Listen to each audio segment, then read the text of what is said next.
Vamos a arrancar entonces en este día que Dios nos ha regalado con un tema nuevo.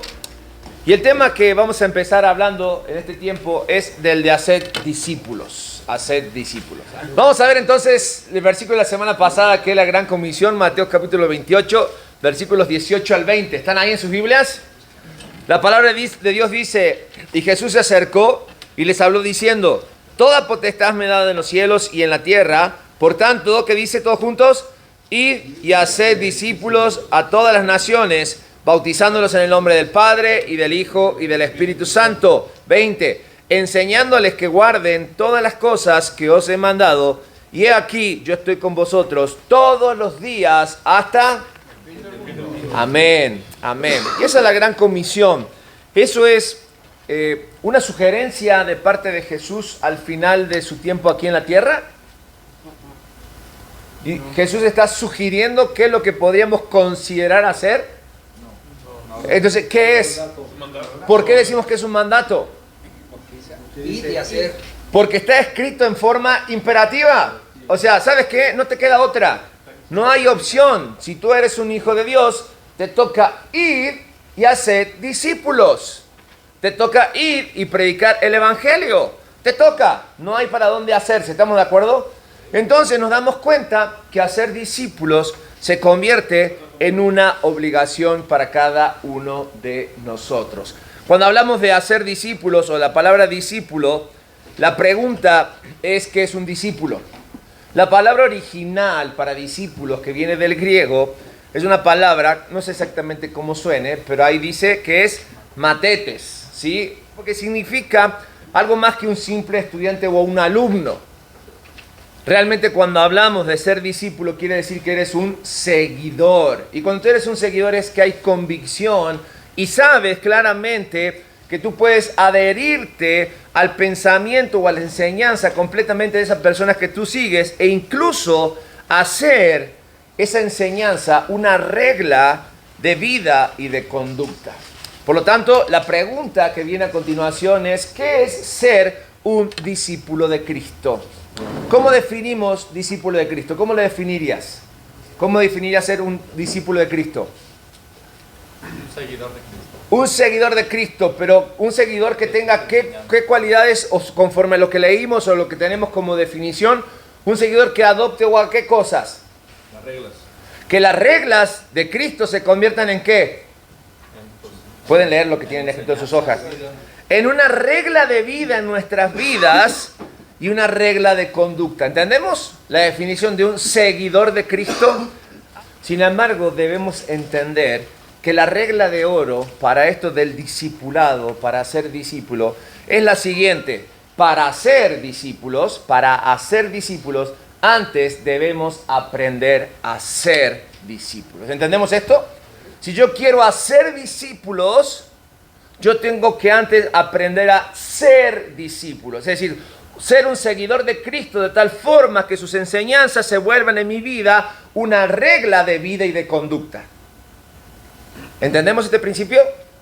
Entonces, antes de que yo pueda hacer a otros discípulos, hacer a otros seguidores, tengo que creer y vivir, o mejor dicho, tengo que aprender a vivir lo que digo creer y hacer eso de mi vida un estilo de vida. Entonces, ¿cuáles son las características de una persona que es discípulo de Cristo, un seguidor de Cristo, el cual vive y su conducta reflejan las enseñanzas del Maestro? En primer lugar, una de las características es alguien que esté seguro de su salvación. Alguien que esté seguro de su salvación. Vamos a la Biblia, 1 de Pedro, capítulo 1. Bien, 1 de Pedro, capítulo 1, versículos 1 al 5. Los 5 primeros versículos de la carta del apóstol Pedro es todo una diserción o toda una presentación acerca de qué es la salvación, cómo Dios la planeó, cómo Cristo la ejecutó y para quién va dirigida y cómo va dirigida y cómo nosotros podemos tener seguridad de esta salvación. Sin embargo, cuando nosotros vemos que como cristianos muchas veces hablamos de nuestra salvación, pero la pregunta es: ¿realmente comprendemos en verdad lo que requiere el hecho de ser salvo? Muchas veces nosotros pensamos que ser salvo es nuestra propia responsabilidad. Depende de nosotros. Depende de las cosas que hacemos, cómo nos portamos o cuestiones que nosotros realizamos. Sin embargo, entendemos después de lo que hemos leído en 1 Pedro capítulo 1, versículo 1 al 5, que la salvación le pertenece ¿a quién? A Dios. La salvación le pertenece a Dios y le pertenece tanto a Dios que incluso la salvación es obra de Dios. La palabra de Dios claramente dice en Efesios capítulo 2, versículo 8 y 9, que la salvación no es por obras. No es por obras para que nadie diga o nadie se gloríe diciendo yo me salvé, yo elegí, yo acepté a Cristo. Sino que la salvación es decir, yo me rindo al llamado de Cristo cuando Cristo obra la salvación en mi vida. De eso se trata. Por lo tanto, y completamos en nuestras hojas, Él es, según versículo 3 de 1 Pedro, dice, bendito el Dios del Padre de nuestro Señor Jesucristo, que según su grande bendición o su grande misericordia, nos hizo ¿qué? Versículo 3, nos hizo renacer para una esperanza viva, ¿por medio de qué? Lo tiene ahí en sus hojas, en su Biblia, por medio de la resurrección en Cristo. Tengan presente este versículo, porque este versículo va a terminar definiendo mucho el punto número 1. Porque cuando hablamos de salvación y completamos en nuestras hojas, Él nos hace nacer de nuevo. Eso es salvación, nacer de nuevo, y nos los hace Él. Nosotros no hacemos absolutamente nada. Lo único que a nosotros nos toca es reconocer nuestros pecados, pedir perdón por nuestros pecados, y a partir de ese momento somos sellados por el Espíritu Santo y nosotros comenzamos una nueva vida que agrade a Dios caminando en santidad. Eso es salvación. Nuestra parte entonces, ¿en qué consiste en la salvación? En responder con fe al mensaje del Evangelio cuando su Espíritu abre nuestro corazón para que nosotros podamos entenderle. Hombres, cuando hablamos de salvación entendemos que el camino de redención comienza en el momento en que nuestro entendimiento es abierto. En el momento que el Espíritu Santo empieza a obrar en nuestras vidas y entendemos que nuestra naturaleza pecaminosa es empezada a limpiar. No es antes, no es algo que nosotros hagamos para hallar salvación, sino que la salvación nos encuentra a nosotros, la obra de Cristo nos encuentra a nosotros. Ahora, si bien, y quiero que esto quede claro, si bien la salvación no es por obras, para que nadie se gloríe, el mismo Efesios dice que la salvación es para obras, para las mismas obras que Dios preparó de antemano para que nosotros empecemos a andar entre ellas, o andar en ellas, que nosotros hagamos. Ahora, esto es en cuanto a salvación. Si la pregunta es para cada uno de nosotros, y no quiero que me la contesten, sino que es algo muy personal, contéstenla en su corazón. ¿Cuántos de ustedes hoy entonces, de los que estamos aquí, podrían asegurar que son salvos? ¿Cuántos podrían hoy entender y decir, por su entendimiento, por lo que le da el Espíritu Santo, que hay seguridad de salvación en sus vidas? Mira, cuando hablamos de salvación y seguridad de salvación, jamás va a suceder que te van a decir, dame razones. Porque la única razón por la cual nosotros podemos entrar al cielo es por Cristo. Es por la obra redentora en la cruz del Calvario. Es porque esa obra, esa sangre preciosa se aplicó en mi vida. Me alcanzó de tal manera que me rindió delante de Dios. Me humilló de tal manera que tuve que reconocer que soy un pecador. Ni siquiera yo lo quería, pero el Espíritu Santo me forzó. El Espíritu Santo me llevó a un punto en que mostró mi humillación, mi vida mediocre, mi vida perdida, y me ofreció, ahora sí funciona la gracia, la misericordia, el amor de Dios, para que yo pueda ser restaurado, para que yo pueda volver a tener esa comunión original para la cual fui creado y la que perdimos allí en el huerto. ¿Me explico? Entonces, cuando te vuelven a preguntar una forma de saber que tienes seguridad de salvación es, no existen razones. Existe una sola razón. La sangre de Jesucristo derramada en la cruz del Calvario. Es la única razón por la cual nosotros. ¿Por qué? Porque muchos cristianos a través de la historia, hombres, han escrito acerca de la lucha que ellos tienen para estar seguros de su salvación. Y si es tu caso, no te desesperes, no te preocupes, sino que ocúpate, dice la Biblia, en tu salvación. ¿Qué significa entonces el hecho de la seguridad de salvación en nuestras vidas?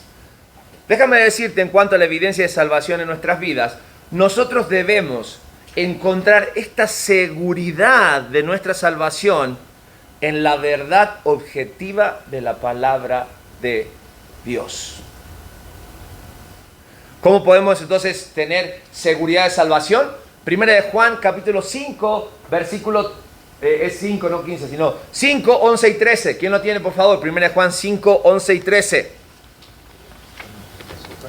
Y este es el testimonio que Dios nos ha dado vida eterna. Ajá. Y esta vida está en su Hijo. El que tiene al Hijo tiene la vida. El que no tiene al Hijo de Dios no tiene la vida. Estas cosas os he escrito a vosotros que creéis en el nombre del Hijo de Dios, para que sepáis que tenéis vida eterna y para que creáis en el nombre del Hijo de Dios. Fíjate qué curioso, ¿no? Dice, y este es el testimonio, que Dios nos ha dado vida eterna, y esta vida está en ¿quién? Por lo tanto, ahí empieza esta descripción. Entonces, el que tiene al Hijo, tiene la vida. Ok, si yo he depositado mi fe y confianza en Jesucristo, quiere decir que ahora Cristo está en mí, y la vida que tengo la tengo en Cristo. Entonces, ¿qué es o por qué ocurre en mi vida que a veces no estoy seguro de mi salvación? ¿Por qué a veces cuestiono mi salvación? ¿Por qué hay momentos en que dudo de mi salvación? Te ha pasado en circunstancias extremas seguramente. Si te has enfrentado a una enfermedad, si te has enfrentado a la realidad de que nuestra vida es finita, que te puedes llegar a morir en cualquier momento, si te has enfrentado a la realidad de una confrontación de la palabra de Dios tan fuerte y severa en una realidad diaria, tú dices, ah caray, ¿por qué obro así? ¿Por qué pienso así? Porque tener al Hijo significa que yo puedo entonces aprender a pensar como Cristo piensa.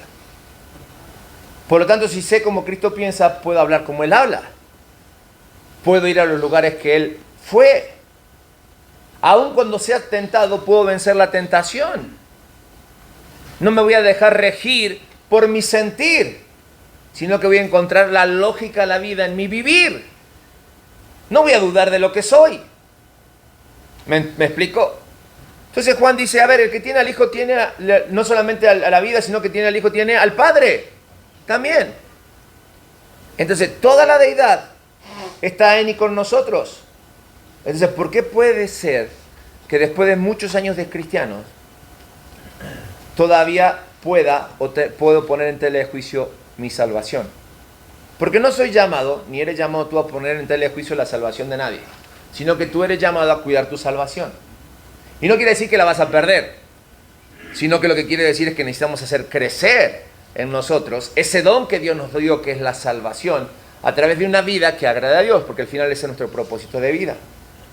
Pero una persona que es discípulo de Cristo, para hacer a otros discípulos, tenemos que primero que nada estar seguros de que somos salvos. ¿Por qué? Simple, porque Dios quiere que nosotros tengamos seguridad de nuestra salvación. Por lo tanto, no podemos ni debemos vivir una vida cristiana preguntándonos o cuestionándonos cada día si realmente somos salvos. No. Si tú estudiaste una carrera y estás ejerciendo durante ya varios años, no es que te levantas una mañana y dices, después de invertir años en leyes, o años en arquitectura, o años en la profesión que tienes, no te levantas un día y dices, uy, no, ¿qué era? ¿Seré arquitecto? ¿Seré abogado? ¿Podré con esto? ¿Se caerá la casa? ¿Podré salvar a la persona? ¿Podré...? No, ¿me entiendes? Porque estás convencido. ¿Qué haces cuando vienes esas dudas? ¿Por qué llegan esas dudas a tu vida? Porque descuidaste tu chamba, porque no leíste, porque no estás ejerciendo hace un tiempo. ¿Pero qué haces? Te vas a los libros, te vas a las letras, te preparas y mira, ya no haces un edificio de 2 pisos, de 3 pisos. Haces una torre de 25 pisos. Ya no sacas a uno de la cárcel, sacas a 5. ¿Me entiendes? ¿Por qué? Porque te preparaste, porque eres pasional en lo que haces, sabes que eso quieres. Bueno, ser cristiano es lo mismo. Si yo empiezo a alejarme de la realidad de la palabra de Dios, me empiezo a alejar de Cristo, me empiezo a alejar de la comunión con Él. De eso depende nuestras vidas, de que estemos conectados todos los días. De que realmente nosotros podamos cada día estar llenos de tal manera que lo menos que pensemos es dudar en nuestra salvación. Dios nos la dio por gracia, nos marcó con su Espíritu Santo, nos aseguró la salvación, que es para siempre. El tema es que a veces nosotros nos alejamos tanto de Cristo que no vemos o no estamos seguros. ¿Por qué? Porque salimos de esa zona donde nosotros realmente debemos estar. Seguridad, y vamos a poner ahí en nuestras hojas, significa libertad de la duda. Porque lo que dijo Jesucristo mismo, asegurándonos a los que creemos en Él, en Juan capítulo 10, versículos 28 y 29, dijo: yo le doy vida eterna y no pecarán jamás, ni nadie las arrebatará de mi mano. Mi Padre, que me las dio, es mayor que todos, y nadie las puede arrebatar de la mano de mi Padre. Allí estamos guardados en el hueco de la mano de nuestro Dios. Entonces, ¿quién puede arrebatarle algo a Dios? ¿Quién puede quitar? Entonces, ¿por qué nosotros dudamos de nuestra salvación? La realidad es que si esto es una duda constante en tu vida y no puedes tener la certeza, por más que lo pienses, por más que lo desees, es porque quizás nunca has sido salvo. Nunca has sido salvo. Nunca realmente has reconocido tu condición de pecador. Si no te has convertido en un religioso, sí, aquellos que Jesús llamaba hipócritas, aquellos que Jesús llamaba sepulcros blanqueados. Por fuera son bonitos, pero por dentro hieden, están muertos. Pero hoy quiero que nos ocupemos realmente en nuestra salvación.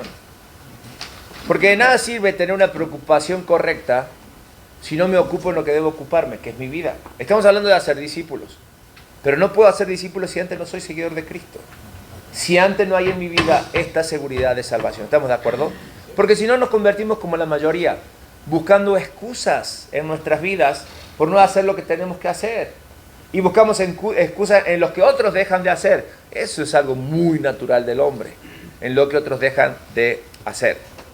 Entonces, cada uno de nosotros debe entender que cuando nuestra seguridad de salvación se basa en la salvación perfecta y completa que Dios ha provisto para nosotros a través de Jesucristo, la pregunta es: ¿estás realmente entonces confiando en Jesucristo como tu Salvador, como tu Señor?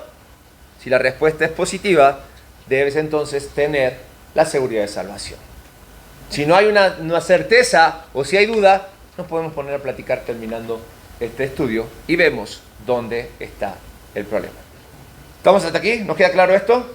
Bien, una segunda actitud de una persona que es discípulo de Dios es que es una persona que es activada por el Espíritu Santo de Dios. El Espíritu Santo tiene varias funciones en nosotros, pero una de las más importantes, que tiene que ver con lo que nos toca hacer, es que el Espíritu Santo nos da sabiduría, por lo cual nosotros podemos, y fíjate bien, entender la mente de Cristo.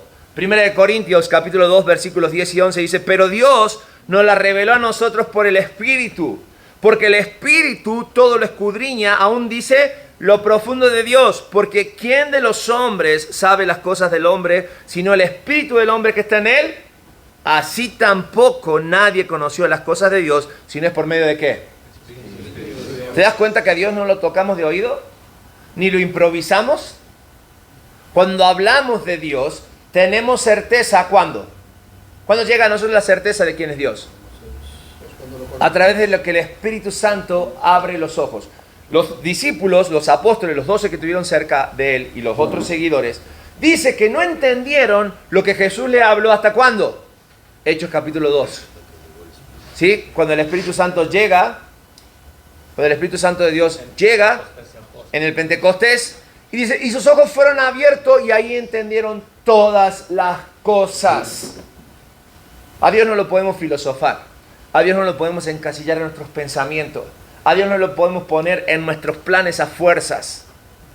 Cuando entendemos a Dios y cuando entendemos de Dios, es que nuestra vida realmente es activada y estamos listos para lo que sigue. Por eso, y completamos en nuestras hojas, ningún conocimiento humano puede reemplazar la enseñanza o la enseñanza del Espíritu Santo de Dios. A Dios no lo podemos entender si no es, ni siquiera a su palabra la podemos entender, si no es por la revelación del Espíritu Santo, por la revelación del Espíritu Santo. Ojo, hay personas que buscan de Dios, hay personas que buscan a Dios, y lo único que tengo para ustedes es decirles: si lo buscas en forma desenfrenada porque tienes una necesidad, ten paciencia, porque un día te vas a encontrar con Dios y te vas a encontrar con el Espíritu Santo de Dios.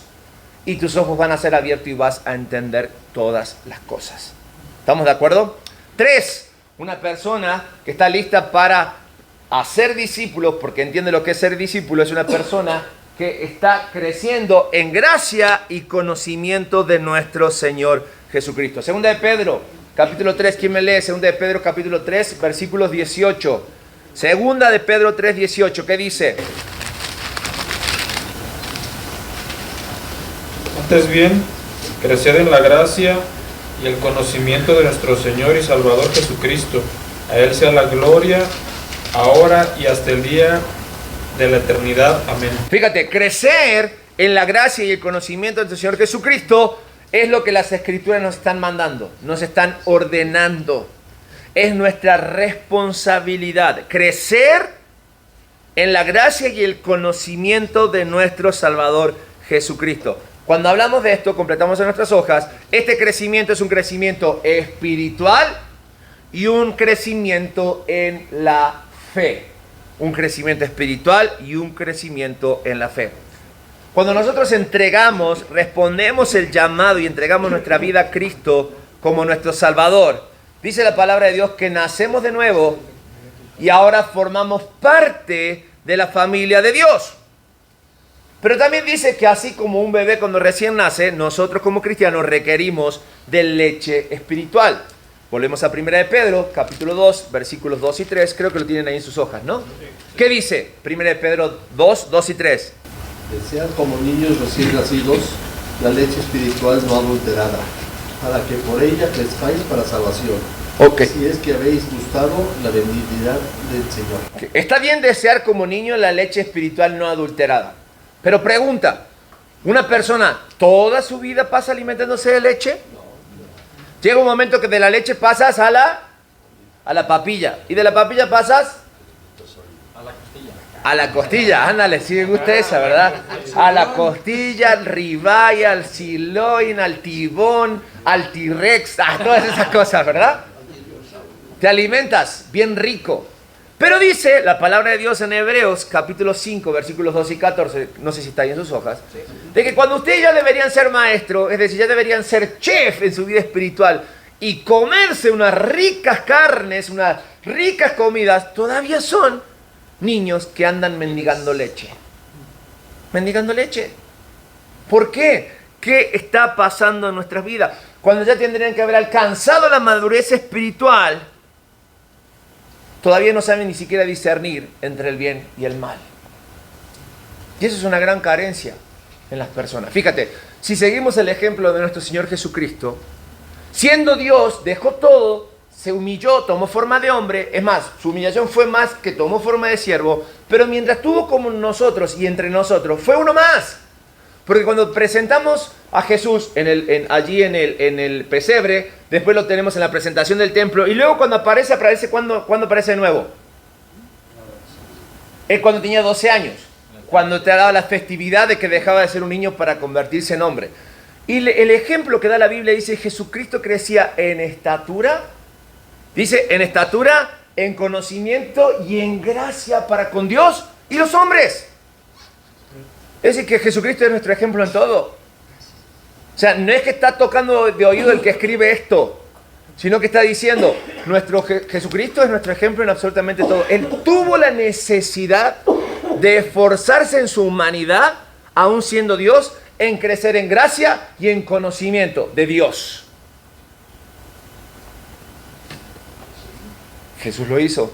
¿Quién soy yo? ¿Quién eres tú para no hacerlo? Para no esforzarse. Porque debiendo ser ya maestro, después de tanto tiempo, todavía tienen necesidad que les ponga la mamila en la boca. No, no puede ser eso.